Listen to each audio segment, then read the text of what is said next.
Hi, everybody. I'll give you a moment to connect to sound.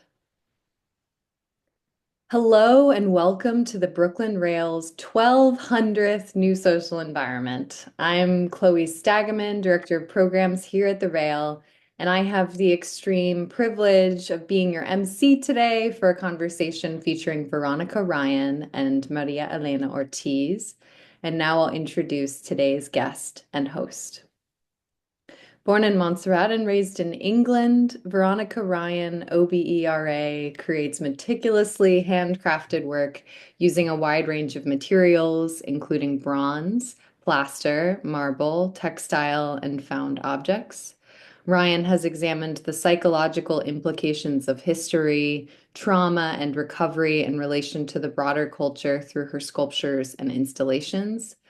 Across her 4-decade-long practice, Ryan's inquiries included looking at migratory movements across the globe, narratives of nurturing and belonging, and a deeper consideration of excess, of consumption, and the unrealized potential of discarded objects. In 2022, Ryan received the Turner Prize and was included in the Whitney Biennial.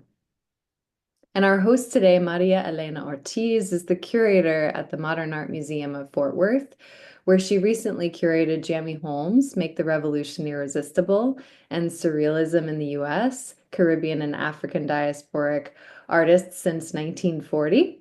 She was curator at the Pérez Art Museum in Miami, where she founded the Caribbean Cultural Institute, curated several exhibitions, and worked to grow the museum's collection.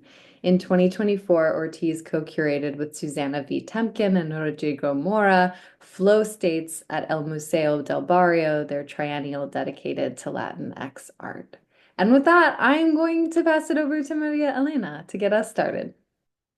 Thank you, Chloe, and thank you, Broken Rail, for organizing this, great conversation. I'm honored to be here with Veronica, and I'm just kind of here in the background, letting out exceptional artists just take their space. I always think it's very interesting just to learn how we get here as you're about to open an amazing upcoming exhibition at the RA. And I just wanted to first start with like, how did you get into how did you become an artist? Um, I think I was lucky to be always an artist.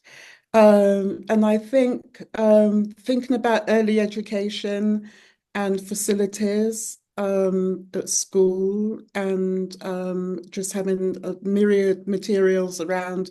I remember when I was in the infants, a teacher, it was around Christmas, and she had thread spools, empty thread spools, and bits of fern twigs and so on, and showed us how to make a Christmas tree. And it's a very vivid memory for some reason, because I think early on, when you're that young, you're not thinking about Christmas or other festivities. But then I think the connection with that was that my mother sewed and made all our clothes and knitted and so on. And so I think it connected because it was something familiar that was at home. And my I used to like playing with all my mother's sewing implements and go through all her boxes. And I learnt to sew. She taught me how to sew quite early on. And so I think that was my first experience really of how to combine different kinds of materials. And we didn't have many toys. And so I think early on, because children are so curious, I think I just played around with things and lost needles and so on. And my mother, when I lost a needle, she had a magnet and I had to find it, spent ages having to find this magnet. So I think there are different kinds of early experiences, which in retrospect, I think were very formative in how I was able to think in 3 dimensions. I love that you mentioned curiosity and like kind of that, because I feel like, do you think that curiosity is something that has continued throughout your practice in terms of themes or materials? Um, yes, I think that early on, one of the early things was being, at school, there was always clay. So pottery was one of the materials that schools often had. And I think I was always interested in different possibilities. So there was one point where I made my own shoes. I liked the idea that I could go around with my own shoes that I made. And my mother taught me how to hem clothes. So if I didn't do the hem properly, she would make me take it out and rehem it. And so I think just having fabrics, pins, pin cushions early on um, opened up other curiosities for other materials. And so jumping ahead when I didn't have materials or didn't have much money, I was really interested in things around. So one of the things were apple packing crates, apple containers in shops and so on. So I always found those structures really interesting. Egg boxes. I think the curiosity started quite early on noticing things that were discarded. And now, you're kind of touching upon notions of resourcefulness, which I think that a lot of artists, especially, some Caribbean artists, like to give you an example, even people like Wilfredo Lam, when he started painting in Cuba, he would paint with just paper. Like the jungle is actually a work on paper because that's what he would be able to get when he was in the Caribbean painting in the 40s. So I'm infatuated by this connection between curiosity and resourcefulness that I see in the work as well. I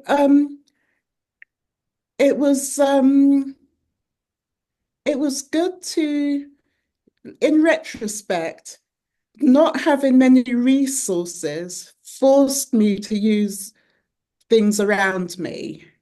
Um, it forced, because if one has that desire to make things and to explore one's environment and materials, whatever is around becomes part of that vocabulary. Um, and so here we've got one of my mother's crochets. So my mother and my aunt, when we were quite young, they would crochet these doily mats that were often used on the cabinet in the front room, which was a special room, and you couldn't really go in there and touch things. So sort of putting two and two together, I thought, oh, this is so fascinating, looking back and seeing how my mother made these doilies, which she would put ornaments on. And so, in a sense, that's what I've done with these objects, which they become the ornament in a sense. They become so there would be, my mother would collect birds and glass jugs and so on, different kind of, and plastic flowers. I hated the plastic flowers. But then when we went to Montserrat, we went to Montserrat when I was 8 or 9, and then I remember my great aunt had flowers made with tissue paper.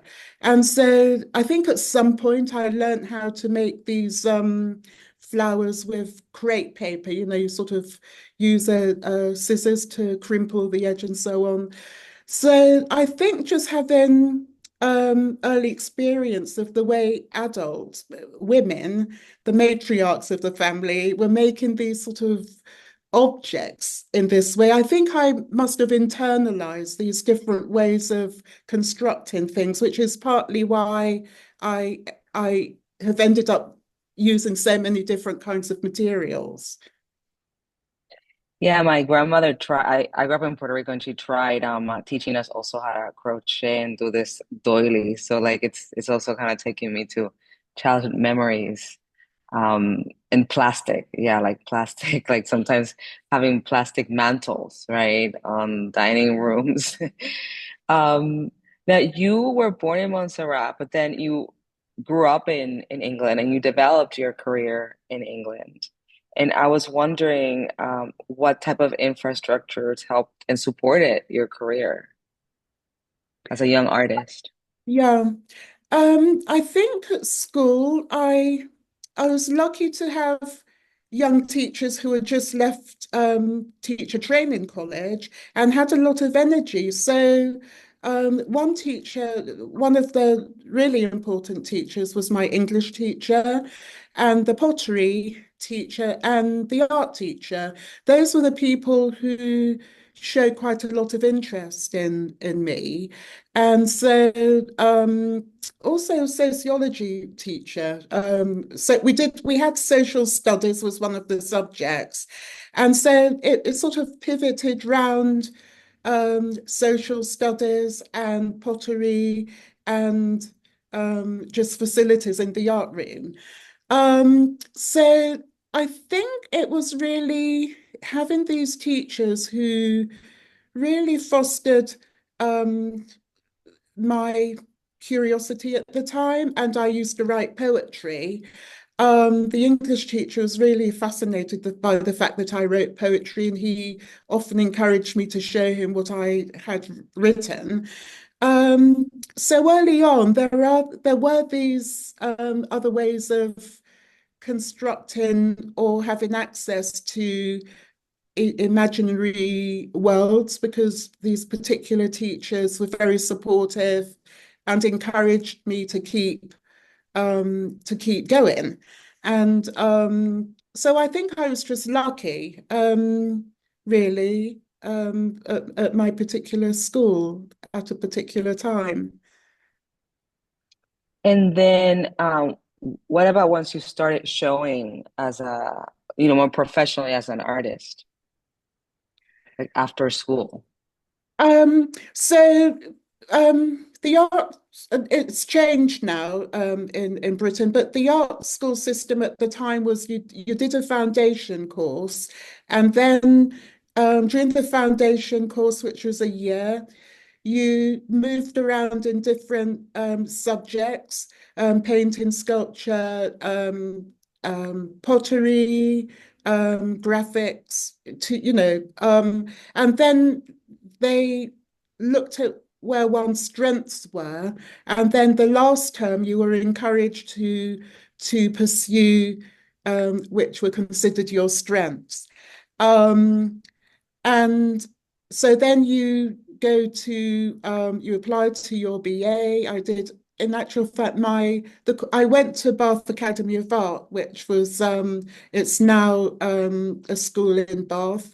And so the degree I did was actually a fine art degree. So as well as making sculpture, I was doing some ceramics and I was doing printmaking. And so what I see now, once I left college, I didn't have access to printing materials, but I realize in retrospect that my drawings over time was really a result of the kind of to do with the process of printmaking that I had learned, and sort of it became integrated into the two-dimensional work. But I Um, guess that doesn't really answer your question about school, how you move on in school and so on.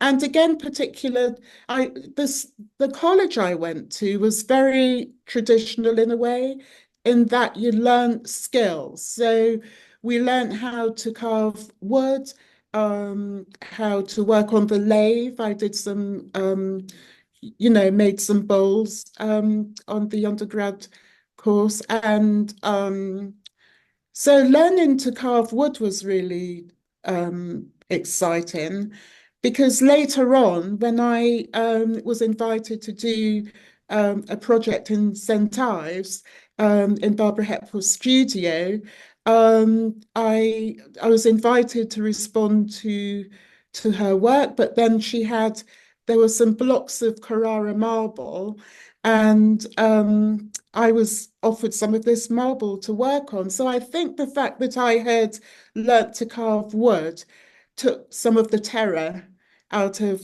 thinking, oh my goodness, I'm going to have access to carving in Barbara Hepworth's Carrara marble. So I think having a sense of material possibility um, was important, because it also meant that I could think in all these different paradigms, different material possibilities.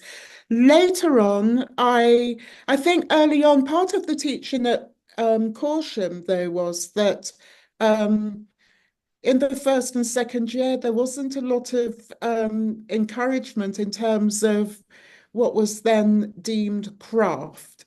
Now, the boundaries are have broken down, thank goodness. And so I didn't at that point think that sewing or knitting and crochet could be part of the conversation, even though we had looked at the Bauhaus and, of course, seeing, some of the most beautiful work, made in craft and weaving.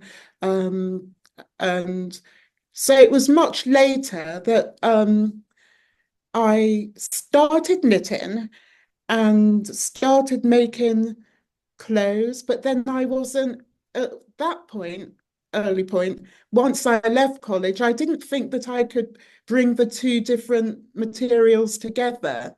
At some point I was talking to someone and she said, well, have I thought about the fact that if I'm actually spending time crocheting and knitting, and in a way, if I was doing one activity, it meant that I wasn't doing another activity. So one of the discussions was about, well, what if I brought the two things together?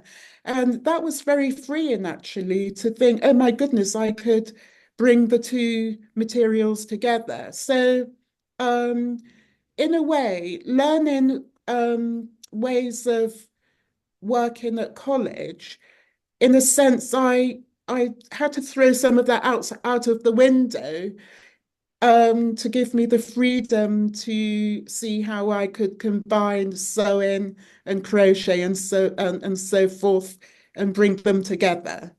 Um, but in the end, towards the end of the third year, I knew I wanted to continue to be an artist, but I hadn't really thought about how I was going to do that. And so one of the visiting tutors, we had visitors from London, and he suggested, had I thought about applying to do a postgrad? And so there was just a week left. To the closing date to apply to the Slade. And he said, well, why don't I get my folio together and put in an application? So the first and only time I took photographs and printed in the darkroom, so that I had enough work. I got a whole folio together of work I was making as a student, and got the application into the Slade within the last few days and got an interview. So sometimes things just seem to happen by happenstance. I hadn't planned to apply, but if I hadn't, I would have been very disappointed. And so there is a structure in certain ways as to how one become within the educational system, certainly at that time, to move forward to thinking about how one might have some kind of practice after leaving college. It's interesting, when I got to the Slade, the tutors didn't encourage us to think about working professionally, how you make contacts afterwards. But when I was teaching at Goldsmiths a number of years later, some of the students were already thinking in quite a professional way about their practice, how they were going to move on. Some students were already showing the origins of frieze, for example, with some of the students at Goldsmiths at the time, really engaged in how you have this career. And my generation, it still wasn't part of the way one was encouraged. This idea that you worked in your studio, and that somehow people might discover you. But it really it it was a kind of romanticized notion really about about exposure and how being proactive is really essential to moving forward in any way. I mean, luckily when I left the Slade, the one of the students at the Slade, he um, had an Acme house. Now, Acme is an organization in Britain, in London ostensibly. At the time, condemned buildings were available for artists, and some of the buildings, some of the houses, mostly in the East End of London, um, were available for artists to buy at a later point, and then some of the properties were demolished. And so, of course, artists we see, you know, um, repaired a lot of these properties and were really responsible for the East End. Now, realtors, and the market, often where artists sort of start renovating buildings, the market comes in and takes over, and then artists are pushed out, as we see actually with Williamsburg in New York. And the way that artists often get pushed out.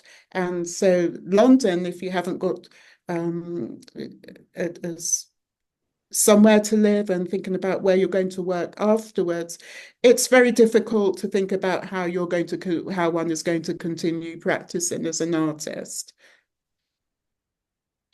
I find fascinating how basically you learned like kind of some of the things that still inspire your practice, like the crocheting and the knitting, you learned from your mother, and that it sounds like without knowing, you just were making without knowing about this tension between craft and the so-called fine arts.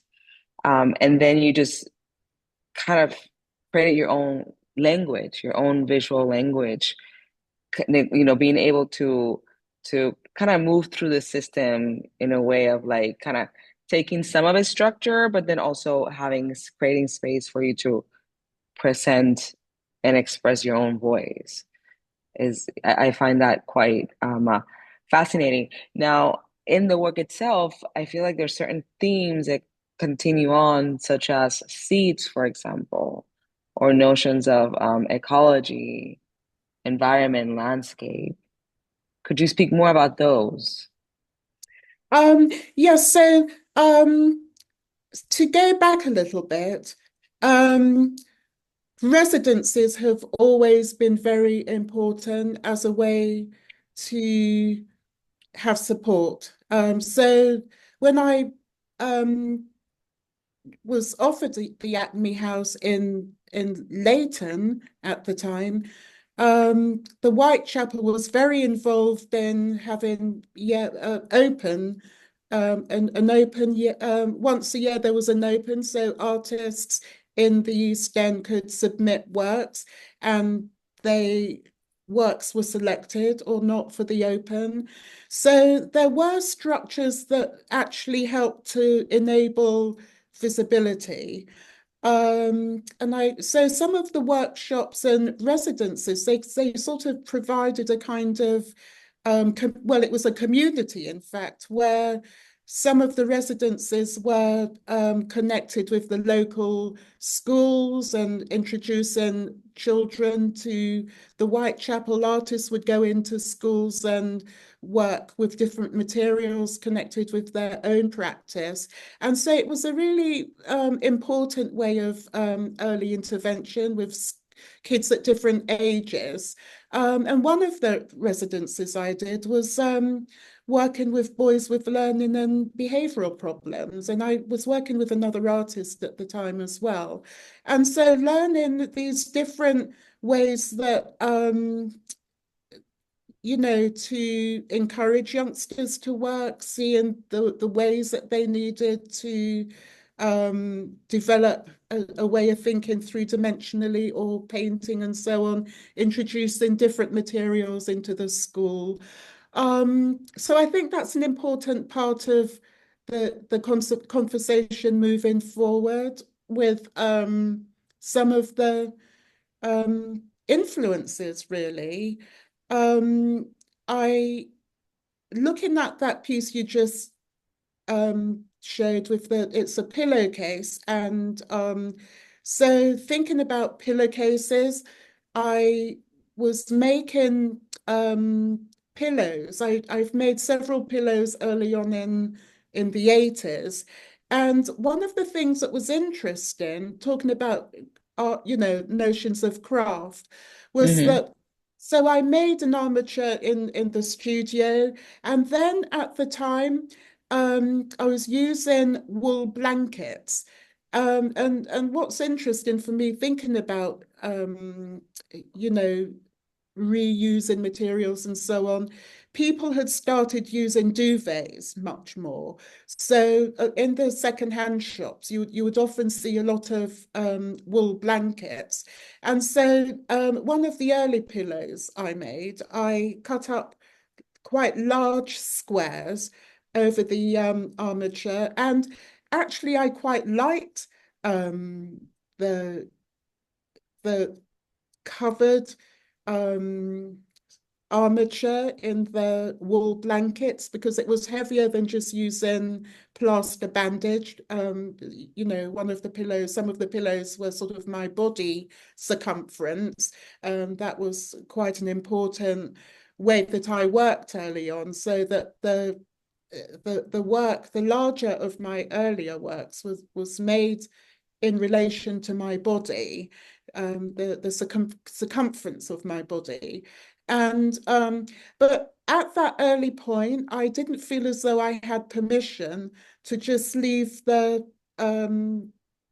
dipped plaster in the wool blankets, which had quite an interesting texture.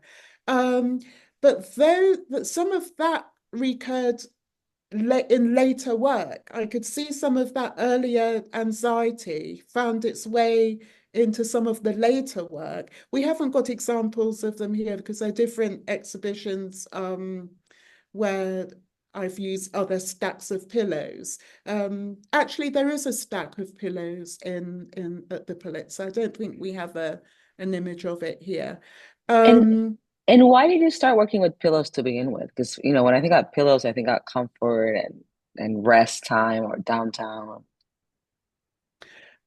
well, it goes back to my mother, in actual fact. My mother talked about when she was a girl in Montserrat, that the flour sacks that came, sugar flour mostly, that they came in these thick cotton sacks, and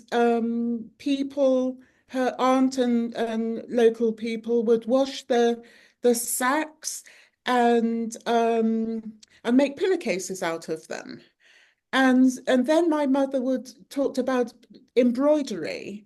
So they would embroider these sacks. And so going back to how I thought about using discarded materials, there we are. That's one of an early example of my mother talking about sacks, which was very good cotton that came to the island and were repurposed. So I might have one or two of my mom's embroidered pillowcases, but so that's actually how the pillowcase started. And then I started to think about dreams and how we dream, and that we're on, on the pillow, that our dreams, when you're a kid, it's this sort of idea that dreams might be somehow connected, might be coming out of the pillow in some way. So there was something to do with that sort of experience, about dream states and nightmares. Often when one's little, children are so vulnerable, and so some of the terror dreams Um, so that's really how the pillowcase started. And then of course later on, using hairbands. There's work in another at another point where I stacked groups of crunched up the pillowcases and made a stack of sculptures. And then so this is a one iteration of tie-dyeing and crunching up I've made pillows out of some of these. This is one of the ways that I was part of the process. So process is also important, thinking about materiality and so on. So during the process of making some of the pillows, I was interested in that stage of making the pillows, and started to be interested in it all kind of scrunched up. So the process is also really fascinating for me. At what point? So starting off with an idea with some of the pillows were medical pillows, and thinking about, oh, but I have this idea about medical pillows and how injuries and so on, and but then seeing at this point, oh, I also found that interesting. So it's often that one idea in the material context leads on to another possibility, even though the idea starts off with a concrete intention. The intention might take on a different tangent because of the suggestion about a different modality in the work. But it's interesting. You mentioned like materiality and process, but your choice of material, like sometimes when you think about materiality, you think about rigid, right? But your choice of materials are actually make the work feel very organic. And also, even the way you're describing your work, there's like a level of flexibility in it. Would you think that's like a accurate assertion? Or how does like that organic quality fit into the work? Yes, so herbs, some parts of the work I've used herbs as uh, part of the process, but so that I think about the organic nature of some of the objects, but also there's an organic way of thinking about so I see a sort of polarity between the organic way the ideas develop, but also the concrete actuality. So, for instance, this work are cocoa pods, and so thinking about later on, sweet dreams are made of this. So then thinking about the tangential way and myriad ways of thinking is that. So thinking about the structure as well. I love the way that cocos don't grow off a stem, they grow off the trunk of trees. Um, so, and also when I went to Nigeria after leaving the Slade, I tried bringing cocoa pods because I'd never seen an actual cocoa pod. Or hadn't remembered them because, of course, I must have seen cocoa pods when we went to Montserrat when we revisited when I was 8 or 9. But when I went to Nigeria and saw them growing, I tried bringing them back to England, and of course, they at customs they go through everything to make sure people aren't trying to go off with antiquities and so on. So when they opened my suitcase, there were all these rotten cocoa pods because all the seeds had started to seep through the skin, and so seepage. So even I think there's a work that's called seepage. So even on that level, the way that there are these different moments where there's a connection with an incident, but also thinking about the nature of how we have chocolate, for instance, Yeah. and child labor in different parts of the globe, um, that the amount of pesticides that are needed to have lots of cocoa pods for the Yeah. Western demand for chocolate. So the work does sort of move in and out of these different connected thoughts. The work is very interconnected with different moments. Our desire, the Western desire for sweets, because of course it also needs a lot of sugar Yeah. to make the chocolate, you know, to satisfy, sensory palates and so on. Yeah. Um, so, um, so whilst there is this interest in the actual structure of things, the thinking kind of moves into the wider way that products become available. And then one of the other things is that cocoa in the stems absorbs cadmium, and I keep forgetting the other quite nasty chemical that's in the soil. I should have written it down. So according to how the soil is prepared, um, and which preservatives are used, we actually, as well as consuming the sweet stuff, we're also consuming arsenic is the other metal that is in certain chocolates. So now there are graphs which show which chocolate is um, absorbing less of these chemicals and looking at which regions less chemicals are used in the soil for overproduction. So it's this sort of contradiction with something that is lovely to taste but inherently poisonous. And so I have an interest in kind of pathology and dysfunction and power structures and so on. But it's part of my worldview. So the worldview becomes part of the conversation in the work. So I've made another work which isn't in this exhibition um, with um, uh, uh, another around Christmas, there are these marshmallow sweets. And so I'm interested in the fact that the marshmallow plant is a very curative and has a lot of medicinal properties. But this marshmallow sweet is the exact antithesis of the actual curative modality in the herb. And so I'm interested in these sorts of contradictions, and also that originally sugar would have been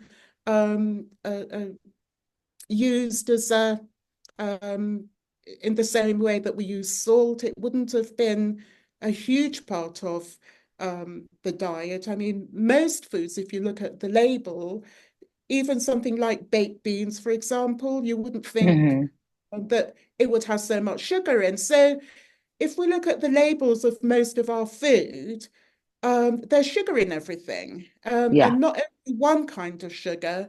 There are at least three different kinds of sugar. So you might have cane sugar, you might have glucose, and then Yeah. so I'm interested in these different kinds of propositions and different ways that we consume a consumer society, but um, it's it's one of the concerns in the work. It's um, it's it's a big concern. It's not the only concern, but also just Yeah. looking at avocado pears, for example, and how avocados need a lot of water, and so also we need clean water, but we find actually that water is polluted. So it's about these different kinds of structures, the different kinds of how we are subject to forces outside of our control in lots of incidences. Now, this work you've just put up, there's a Christophine. So my parents really like Christophine with saltfish. And so it's like a melon. It's like So the Christophine is like a melon. it's like a kind of melon, but more of a Okay. bland taste. And so my mother often made this with saltfish. In Jamaica, for instance, it's ackee and saltfish. And Okay. different islands also like ackee and saltfish. But my mother used to marry Christophine and saltfish together.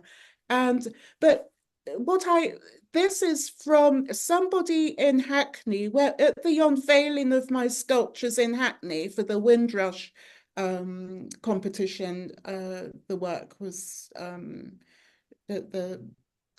the competition was for. One of the elders in Hackney came and brought me a Christophine. He was born in Montserrat, and he grows these acres in his allotment. And it was so special that he came to the opening and gave me this Christophine. So I cast it. It was such a special moment. And he would have known my parents weren't there. It wasn't my mother couldn't get there at the time. She was quite ill, and my father had died. But it's sort of seen these connections with my my Caribbean background and people in Yeah. Hackney, an older community, being able to connect with the sculptures because they grew up with this as part of their diet.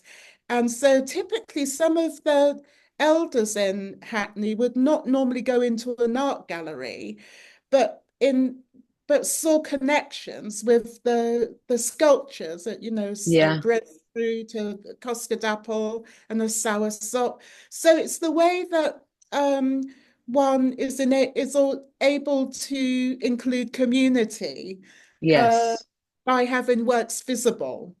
You So know, I wanted to say that when you mentioned the sugar, I also thought about the sugar industry in the Caribbean. And there was a main like sugar plantations in Cuba and Puerto Rico and other parts of the region were kind of driving force for enslaved labor.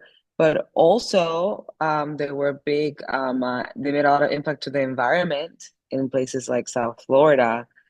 And then when you mentioned the Aki, I lived for almost 10 years in Miami, and there's a lot of Aki trees that were brought, rumor has it, by Jamaicans that brought that into the kind of South Florida landscape. So even thinking about that kind of all this edibles and how even with the cocoa, you kind of strip away its flavor. You bring it back to us in its form, through form, right? And through sculpture, which I find nostalgic, but also very delicious in a way, and also playful. well, the playful side was important in terms of children being able to interact with the sculptures. So that the sculptures are related to body size. Um, and so it was important to me that children and adults were able to relate to the sculptures. And I think that's where there's a sense of the playfulness. I haven't been recently, but every time I've been there, I see children playing on them. I saw a man stand up, jump in to see if he could rock the soursop, and it does have a little movement in it, just in terms of the uh, tension. So it needs a little give in terms of its installation in the ground. But the idea that an adult wanted to see, oh, how far he could move it around, they're not going anywhere. I've had people wanting to borrow those, and you have to explain, no, they're actually cemented in the ground. And if somebody wants one, if an institution or somebody wants one who has money, they could buy one. You can't just borrow it and hope that, you know, it could just be moved around to another location. Anyhow, so those are some of the aspects of, you know, humor and playfulness, you know, these different Yes. kinds of paradigms. Um, and there is a connection with my mother who has since died. And so actually the work at the Pulitzer, it's a homage to my mother and matriarchs and how information is passed down through the female line. As a child, I wouldn't have understood that when my mother kept orange peel after we had oranges, and I was fascinated when I later went to Nigeria and saw how women peeled oranges in a complete circle and very even peeling of citrus fruit. But learning that, so I don't always remember to have orange tea, which is really lovely. And so herbs, and my mother taught me not, you know, when we visited Montserrat, not to eat. I think I've mentioned this somewhere else, that there's a tomato plant which is poisonous if you eat it. It looks very much like ordinary tomatoes. The tomatoes are slightly smaller, but my mother said, don't eat that because you'll get very sick. And so it's sort of learning as a child, you're not really thinking, oh my goodness, my mother's passing on all this knowledge and information. And also growing up with teas. My mother, we didn't have tea and coffee growing up. My mother would grow all our mint teas and different herbal teas. And those are what we had as children. And of course, we had cocoa. We did have cocoa. But my grandmother had sent a parcel from Montserrat, and it had a lot of different herbs in it. And it was opened at customs because I think she also put arrowroot. Now, in Britain, I think just generally, arrowroot is used to thicken sauces. It also has a herbal and medicinal purpose. But they would have wondered what this powder was. And so by the time it got to our house in Watford, and I remember distinctly wondering, oh my goodness, what did Granny send? And my mother saying, oh, it was arrowroot. The customs perhaps looked in because they were concerned it was something other. And so it's sort of how one learns information, internalizes particular influences that actually became later part of my subject matter in the work. So some of the work actually at the Pulitzer, some of the hanging pieces, I have rock crystals and other stones which are to do with grief and honouring my mother and my father, who died quite a long time ago, but honouring my parents, but also honouring my siblings. I have three siblings who died in quite tragic ways. So, I'm sorry. so actually, the way that some of these kind of shrine-like presentations that we worked with the curators are really important in terms of mourning, honoring, and celebration. And you would notice that I don't, there isn't any point in my career where I was really interested in white plinths.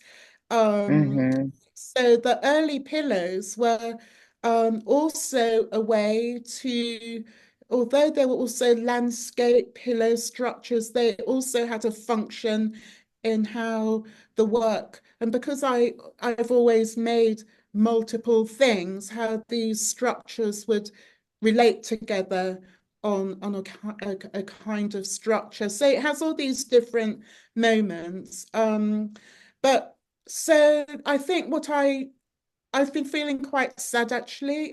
But really excited about the exhibition, but also quite sad, but also seeing that there's a lot of absence. Um, there's also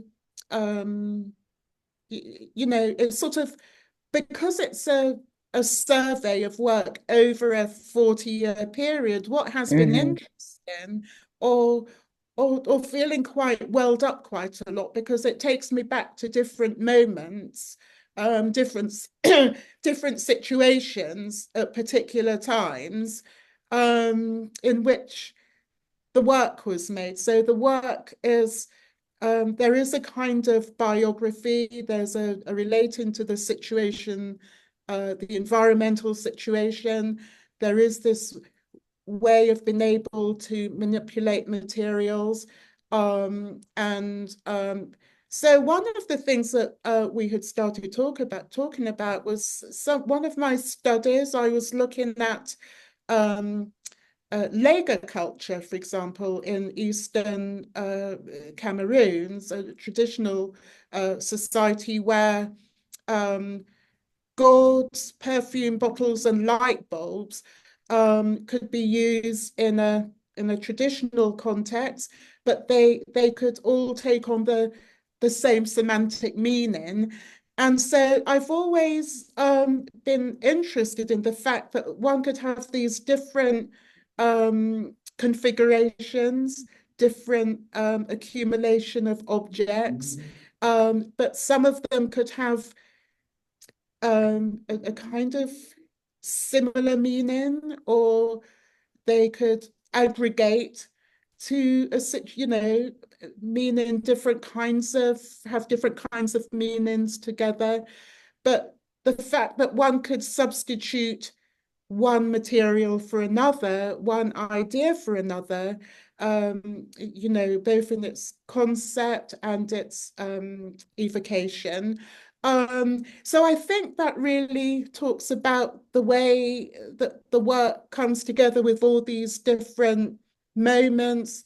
The work, so one of the things is that because I work on multiple things, sometimes the work would go back to a moment in the past and see a connection with a current moment. So this is part of, I think, what's available or situated in the work at the Pulitzer. There, you know, clearly some work has disappeared. There was a fire. Yeah. In London, a lot of work disappeared in the fire. So there are so what's visible, what's available through whichever circumstance, and thinking about Montserrat, for example, with the volcano, that I was born in Plymouth.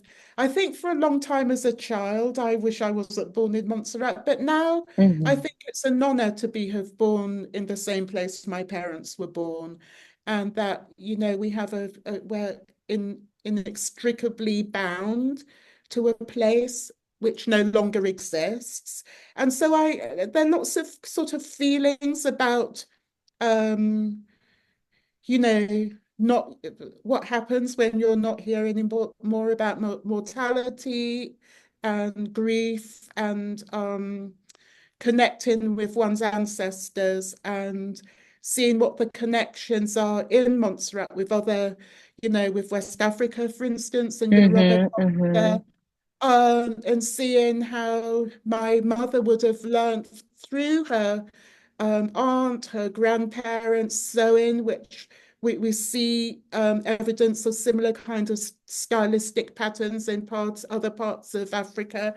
And of course, so there are these threads. Threads is very relevant. Threads are one of the connections, one of the conceptual paradigms in the work, both literal and in terms of how one unpicks or how one uh, tries to make connections between a lot of fracture and so on. So the work really embodies all these different modalities, all these seeing sometimes the fractures don't come together. Sometimes Yeah. one can see a connection. And so one of the images, I have made some work about Plymouth, and there's a sign which says exclusion zone.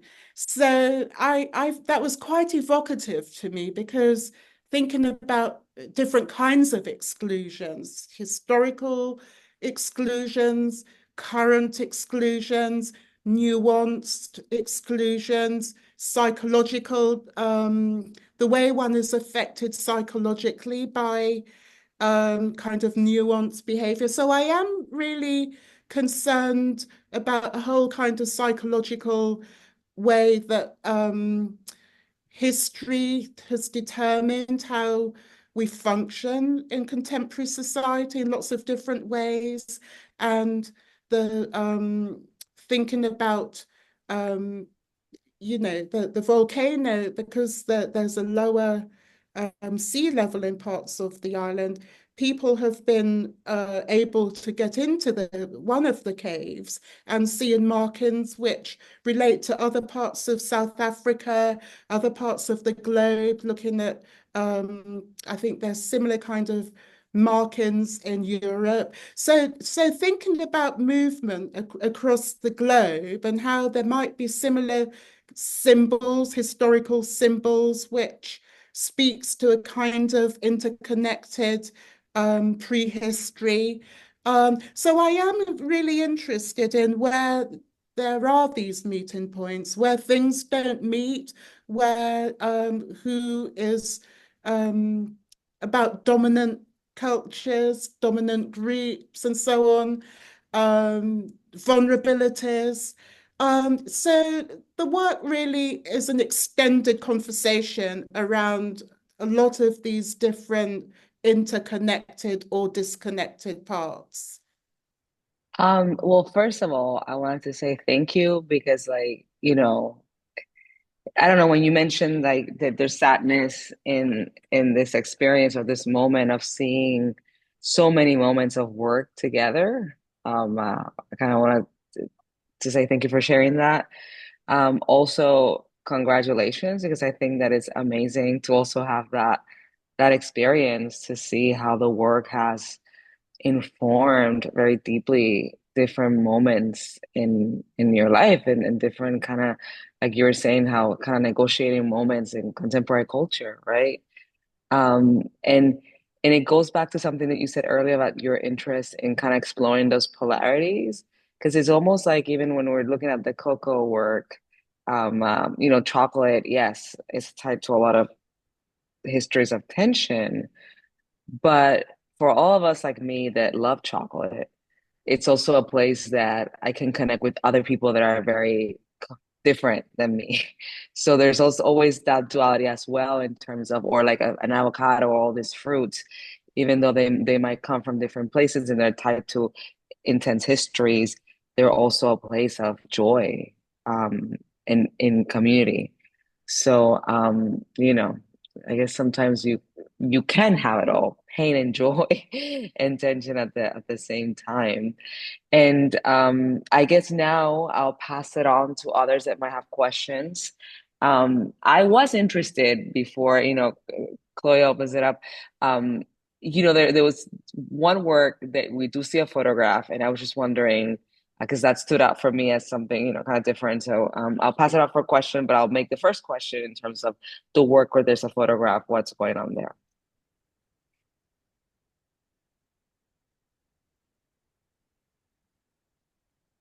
Veronica, I can pull up that work in the slideshow, but do you want to answer that question first? And then I'll. Sorry, I was waiting for an image of the photograph. Okay. So were you talking about one photograph or a group of the photographic works? The Sorry, I The group. was group where there's like almost like a cloud, almost like a cloud that is like in the image. I wasn't sure if that was you, like who's the person in the image, and kind of what's going on. so those works are quite autobiographical. oh, well, that's me. Well, that's a different moment. That's uh, one curator said I make light of serious matter. And I thought that was an interesting remark, because I could see, moving in having different kind of cloud-like formations, different kinds of structures with the cloud. Um, so yeah, I think it's talking about the opposites of things. It's talking about yeah, so things that are quite traumatic, but also playing with this sort of cartoon bubble-like shape. Um, yeah, so I think inherent in that it are its opposites.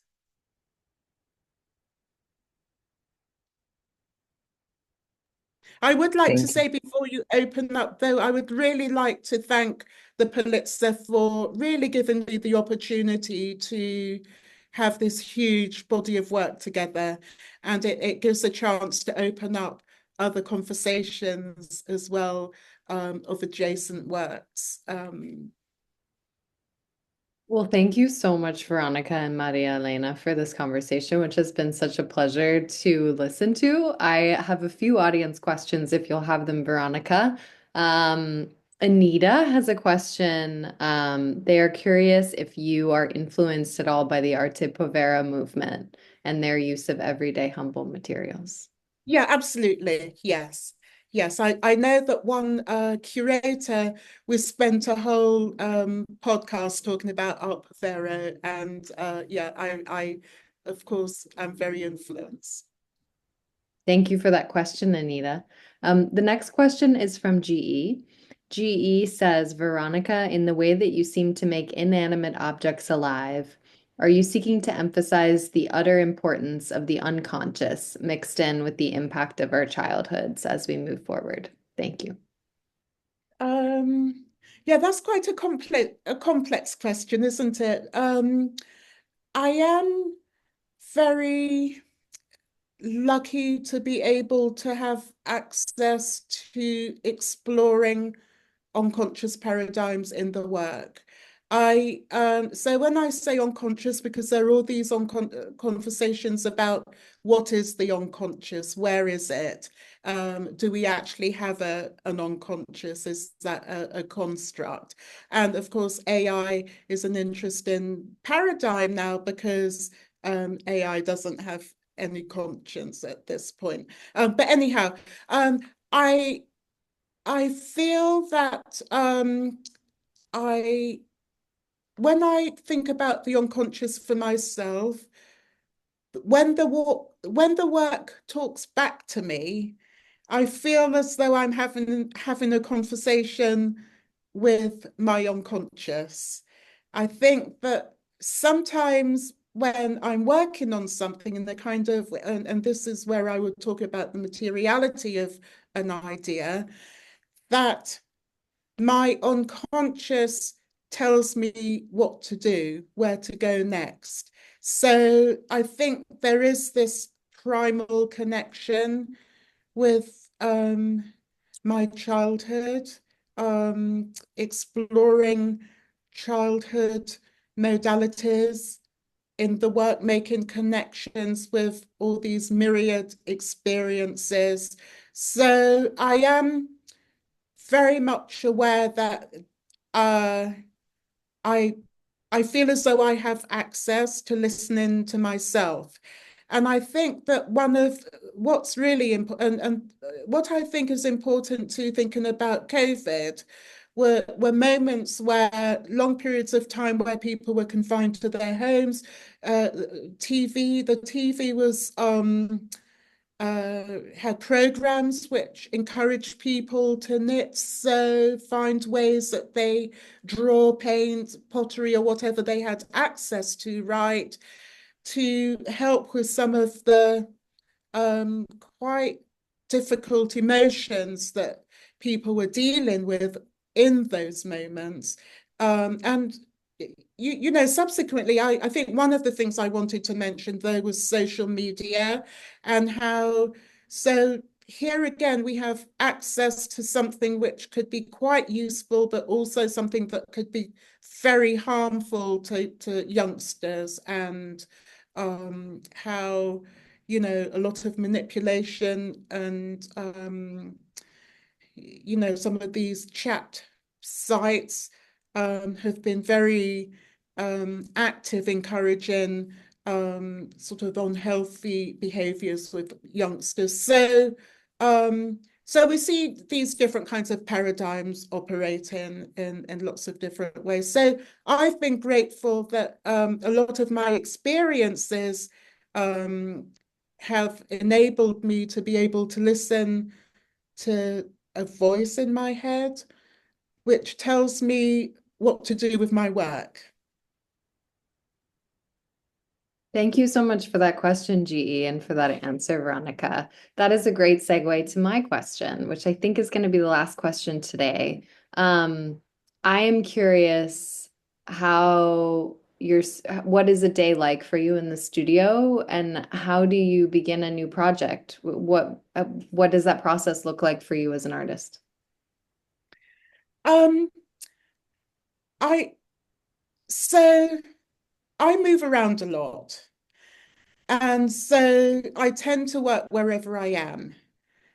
Um, when I'm in one place for any length of time, the work starts as soon as I get up. I might take care of admin stuff, but I like having a mess around me because then I start ordering the mess.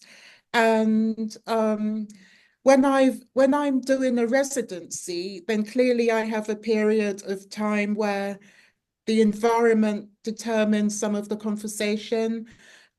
Spike Island, for instance, the mattress factory, um, gosh, a number of places. I don't want to leave any out.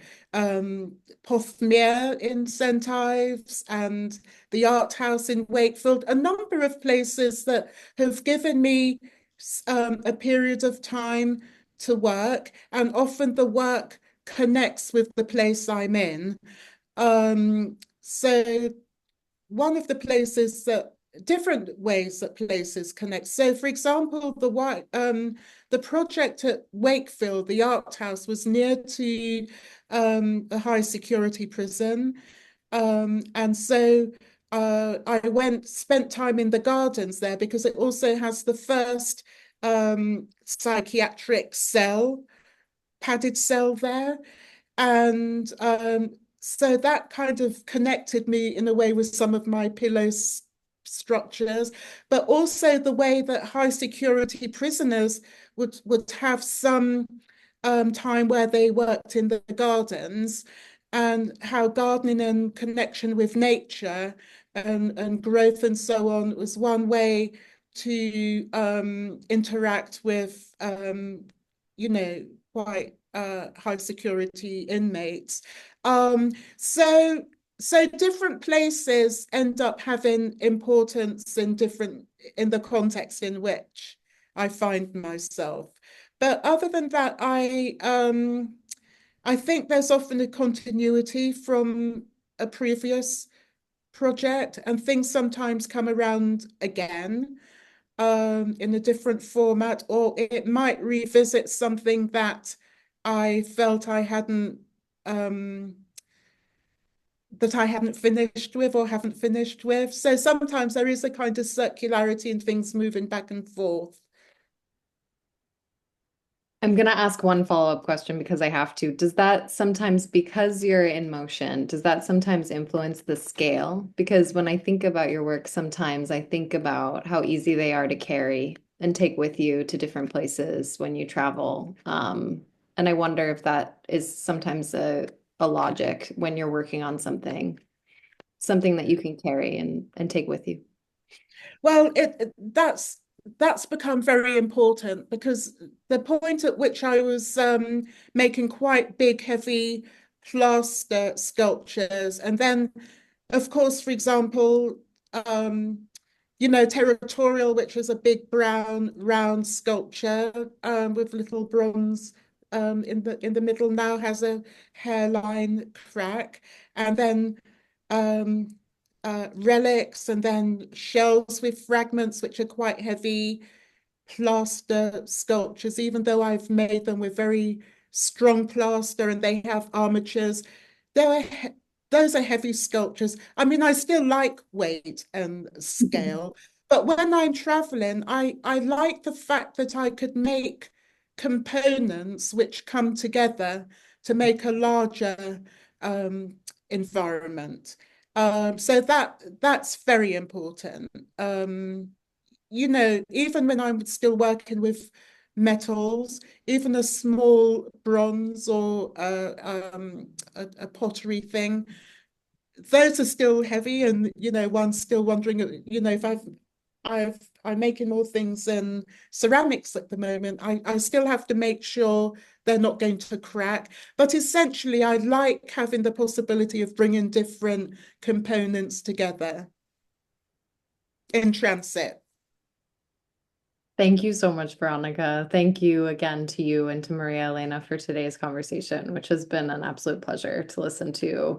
And thank you so much to the team at the Pulitzer Foundation and to Paula Cooper Gallery for all of your support in preparing for today and for those beautiful images of the show. I hope that if you pass through St. Louis in the next months, you have a chance to see the show in person, and to have today's conversation in your mind when you do. And I also want to thank the Terra Foundation for American Art, who sponsor this program and make weekday conversations like this one possible, and for their support of our growing archive, which you will be able to view, where you will be able to view this program soon on our YouTube channel. The Rail has been free and independent for 24 years. You can directly support our work through a donation at the link in the chat.